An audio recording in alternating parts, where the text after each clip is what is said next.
In LA this week. A stretch of beach in Venice is named after the late great council member Bill Rosendahl. And that's not the only reason to celebrate. I'm Gil Reyes with more on this lifeguard tower, now decorated in pride colors. As part of this month's celebration, the LAPD announces a plan to help keep LGBT community members safer. I'm Rasha Goel, and that story's up next. 75 years after Japanese internment during World War II, this monument goes up in a very special intersection in the community of Venice. The story coming up.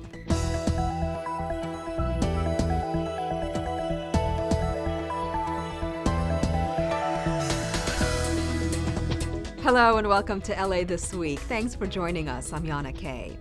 The LGBT community celebrates its successes while highlighting the challenges it still faces. Rasha Goel has more on how the city is embracing the differences in all of us. I'm so proud to be a Mexican, Irish, American, immigrant, queer, bisexual woman. Actress Sara Ramirez, known as Dr. Callie Torres in the hit series Grey's Anatomy, is among the honorees being recognized at the 7th annual Lesbian, Gay, Bisexual, and Transgender Heritage Month celebration at City Hall.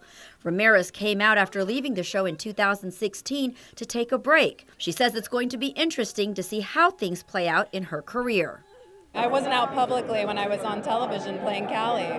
So, there were people behind the scenes, close friends of mine who knew about me personally, but it's another thing to play a character on television. So, I'm going to have to let you know how it goes when I jump back in. Other honorees included actress Alexandra Billings from Amazon's series Transparent. She's one of the first transgender actresses to play a transgender character. Change isn't only happening in the entertainment industry, but also at City Hall, with several openly gay city officials holding high-profile positions. We have a built-in invisibility. Unless we proactively say, against the presumption of society that we are straight, that we are LGBT or Q, people assume that we are straight. In conjunction with LGBT Heritage Month, the LAPD also announced a pilot program called Safe Place Initiative, which is modeled after a Seattle program involving a collaboration between the police and local business owners to help provide a safer place for LGBT community members. It's a voluntary program which invites businesses and organizations to open their doors and their hearts to members of the LGBTQ community if there is some crisis and they are in need, and help them and assist them in contacting law enforcement or any organization that they deem appropriate. It's just the beginning of a month-long celebration of a community whose spirits continue to soar. In downtown Los Angeles, I'm Rasha Goel for LA This Week.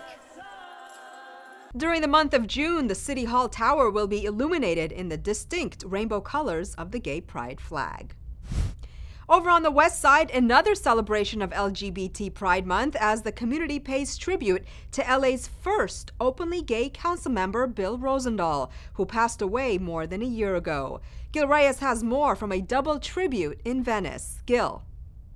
Well, Yana, as the late great council member Bill Rosendahl would say, it's a great, great, great, great day. Not only the dedication of this lifeguard tower with all new pride colors, but also the dedication of this stretch of beach, officially known now as the Bill Rosendahl Memorial Beach.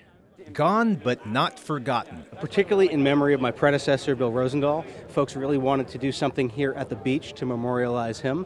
So we have painted, the community has painted, this tower in rainbow colors. Venice Council member Mike Bonin and friends posing in front of the refurbished Brooks Avenue Lifeguard Tower, redesigned with the help of volunteers in honor of Pride Month and former LA City Council member Bill Rosendahl, who passed away last year after battling cancer. He used to come out here and have fun and play, and it's also where he sort of began what was really his homelessness ministry. He would bring people home and actually literally give them a place to live. As LA's first openly gay city council member, Rosendahl also championed LGBT rights before it was mainstream. Artists Patrick Marston and his husband Michael Brunt discuss the Pride rainbow, seen on flags, storefronts, and now here on the refurbished Rosendahl Beach Tower. Seeing it, even while I was driving here, it's kind of just like a beacon of hope and a beacon of like inclusivity and welcoming for all the LGBT folks. Like LA County lifeguards Wadley and Captain Kenichi Haskett, both openly gay and enjoying the acceptance Rosendahl helped establish in Los Angeles. I grew up in Kansas watching Baywatch, so to move out from Kansas and be here, it's amazing. As long as we are able to protect people on our beaches, as long as we can do that job, doesn't matter what your skin color is, what your sexual orientation is, it's just we're part of that family. In Venice at Bill Rosendahl Memorial Beach, I'm Gil Reyes for LA This Week. In honor of Pride Month, the iconic Venice lights on Pacific and Windward will also be illuminated in rainbow colors. Turning now to the city's Our Cycle LA program, which gives out free refurbished computers. The innovative program arrived in West Hills and at one city leader's alma mater. Gil Reyes has more on the happy homecoming. Gil.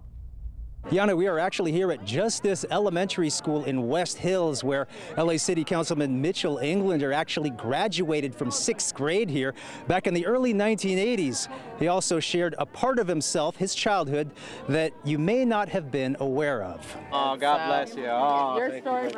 An emotional day at Justice Street Academy Charter School. The city gives away 76 computers to families that really need them. I'm really excited about it. This is my grandson. Wait a minute. You're doing great. Families can't afford it, and to see all of the kids here being able to get it is really exciting. Families can thank the Our Cycle LA program. It takes old city department office computers and restores them for home use for area families. Instead of throwing them in the trash and ruining the environment, we refurbish them for you, and then I added free internet access, so we're going to give you for 4 years free internet. What do you think about that? That sounds amazing. Now, we're going to hand you this. You got it? Amazing, too, for Councilman Mitchell Englander. He attended Justice Street School as a child and struggled during his years here. And I was a special needs student. And I was a special needs because I was blind as a child. The councilman had suffered from a severe case of vernal keratoconjunctivitis, an allergic eye disease that could have blinded him permanently. After 3 years battling the illness, he luckily outgrew it, with support from family and school staff. Many of today's Justice Street students struggle with their own challenges. Until now, many of them could not do homework online from home. A lot of families go to the library or use just a cell phone. Many of the families have shared with us that, in tears, they've shared with us what a big difference this is going to make. Thank you very, very much, and I'm truly touched and very grateful. Helping families in need. In West Hills, I'm Gil Reyes for LA This Week. LA City Council President Herb Wesson and the city's Information Technology Agency came up with the concept. The city hired the nonprofit Human IT to upgrade the technology for families. Well, we all know that we live in a quake-prone zone, and according to city leaders, an earthquake plan should be a strategic business tool of every merchant. Anna Marcos has more on the Quake Smart Preparedness workshop. When the big one hits, city and federal leaders want to make sure LA businesses can recover quickly and stay open so communities get back on their feet.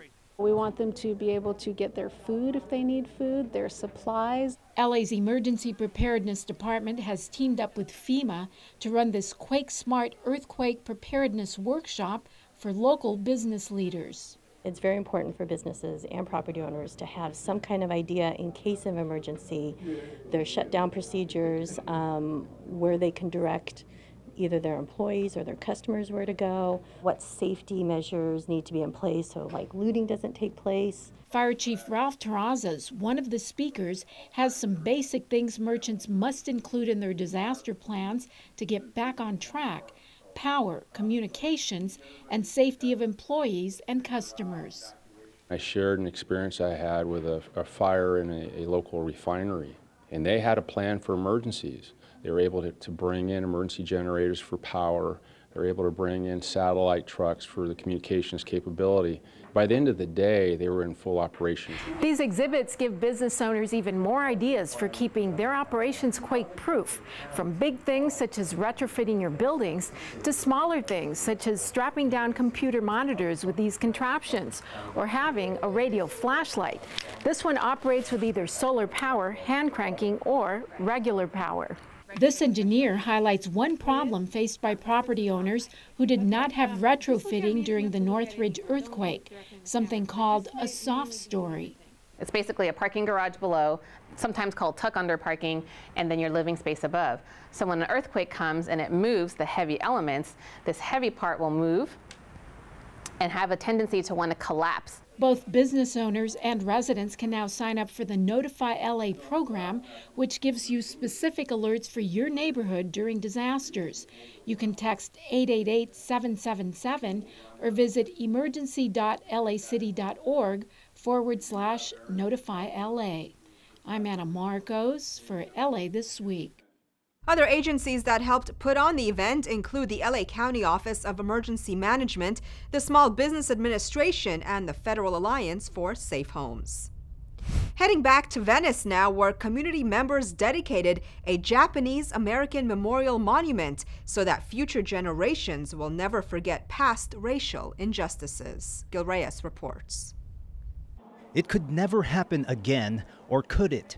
This new monument in Venice remembers a scary time in America when 120,000 people of Japanese descent were imprisoned in camps during World War II. The fear was they might have been enemy sympathizers.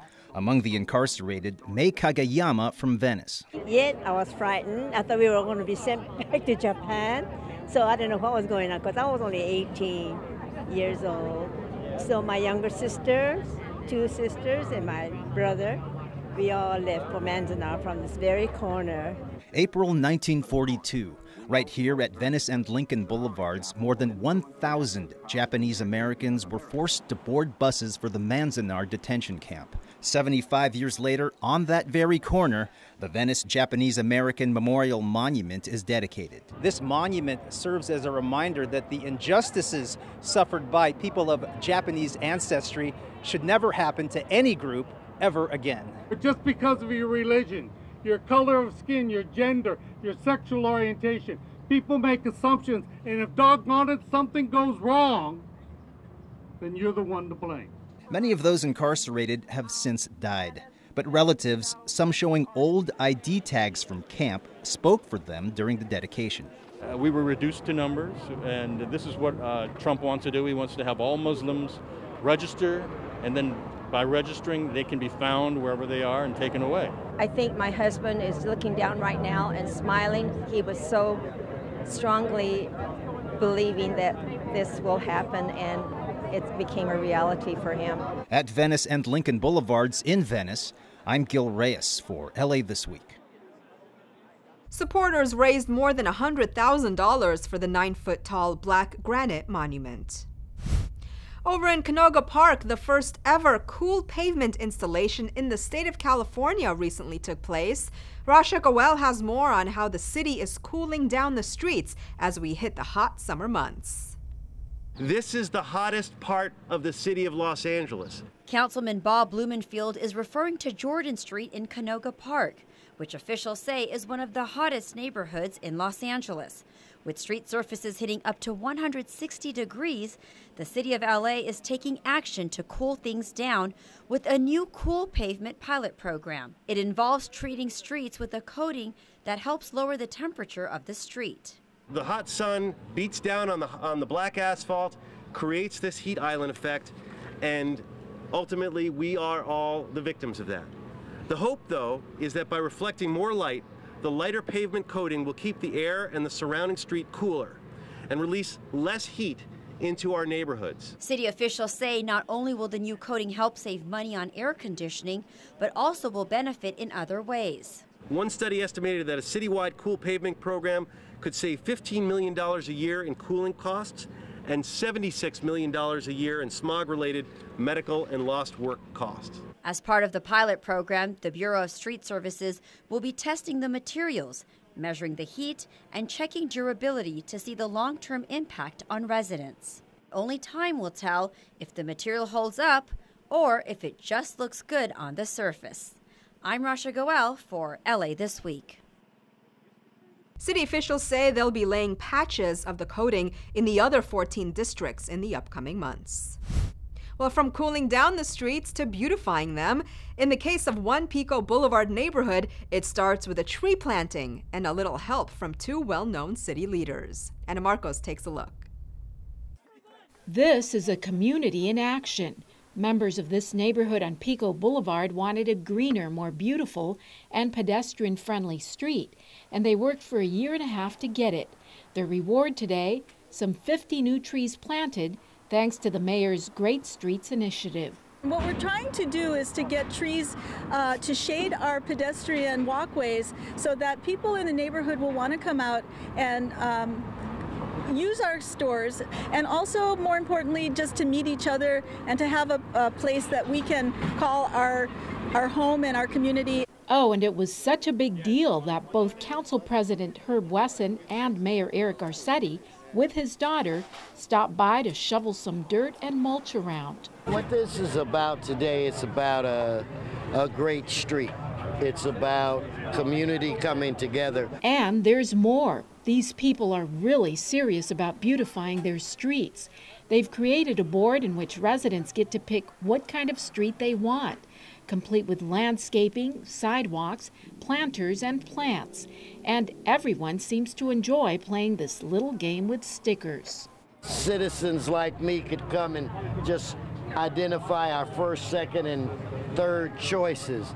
And it's with joint participation like this that you wind up getting the type of street you want. And soon, if these residents get their way, the game of stickers on a board will evolve and lead to the creation of one of LA's truly great streets. I'm Anna Marcos for LA This Week. By the way, it costs about $800 to water each of these trees for the first 3 years. But worry not, these residents thought of everything. They applied for and got a grant for that as well.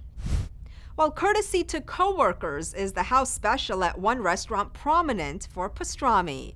Gil Reyes has more on a special honor for Langer's Delicatessen in Westlake. Gil. Well, Yana, when you come to the world-famous Langer's, you can order the roast beef sandwich, you can order the tuna sandwich, but this is the sandwich everyone really comes for, the pastrami, the famous number 19. But it's not the pastrami sandwich that's getting the award today. It's Langer's for how they treat their employees. LA Times food critic Jonathan Gold once said the pastrami here is so good, there should be a statue of Langer's signature number 19 sandwich at the LA Civic Center. This could be the next best thing. LA City and labor leaders honoring Langer's Deli owner Norm Langer for being good to his workers. You don't give them scraps, you don't give them leftovers. You make sure your employees are eating properly, healthy, they get their proper breaks. You know, take care of their needs. It's family. And it comes back to you? It comes back over and over and over. I've got employees who have been with me for many, many years. Langer's Deli, a Westlake District institution since 1947, receives the Buy Blue Ribbon Award from labor groups, not just for being one of the finest restaurants in town, but also for paying all 42 of its employees a living wage with benefits. The honor comes from a group called Labor 411. We have a list of over 10,000 union goods and services that people can patronize where employers do the right thing and pay their employees a living wage, they have a voice on the job. What Labor 411 does is it puts that list out so that the consumer knows where those companies are. My head dishwasher has been here 49 years. My head chef has been here 46 years. Jaime, my manager, has been here 28. There's a reason these people stay. It's family. From Langer's Deli, west of downtown, I'm Gil Reyes for LA This Week. A national directory of union-supported businesses like Langer's can be found at labor411.org. The homeless count results confirm that the city is facing a real homeless crisis. A vandalized Vietnam War mural gets restored, while another mural across town celebrates the LGBTQ community. All these stories in Citybeat. Homelessness in the city of Los Angeles jumped by 20% over the last year, while the county saw a spike of 23%, according to the results of the 2017 Greater Los Angeles homeless count. In the city, the total number of homeless went up to 34,189. The homeless count took place over 3 nights in January and was conducted by the Los Angeles Homeless Services Authority, which saw a record number of volunteers, totaling more than 8,000 participate. In light of the higher number of volunteers, the number of homeless may not have gone up, but LASA may have just gotten more accurate at counting them, officials said. The tally comes as the city and county are investing a record number of funds toward homeless services, including the construction of 10,000 units of housing and other programs.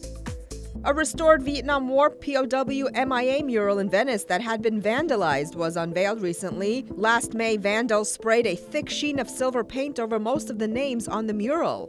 The mural had no protective anti-graffiti coating, so some of the original mural was destroyed in the process. City Councilman Mike Bonin, whose district includes Venice, said it took a focused and inclusive community effort to begin restoring the mural. Mayor Eric Garcetti joined Instagram COO Marnie Levine to unveil a new mural celebrating LGBTQ Pride Month at the Fashion House of Paul Smith on Melrose Avenue. The mural, located on the store's west side, was painted in the colors of the rainbow, the international LGBTQ symbol. Garcetti said that social media has started to make a big impact in the LGBTQ community. We need to let them know that they are not alone. And through Instagram, and through social media, we can touch their lives. We can let them know that they are part of a community of love, a community of kindness, and a community of understanding. The founder of LA's very first museum is remembered for some of his passions, like art and cultural diversity. Gil Reyes shows us how they blend on Lummis Day in LA. This exhibit at Southwest Museum honors museum founder Charles Fletcher Lummis, journalist, art lover, and lover of the Arroyo Seco. These are all artists who live in the area, who love living here, and are celebrating it through their visual art in this exhibition.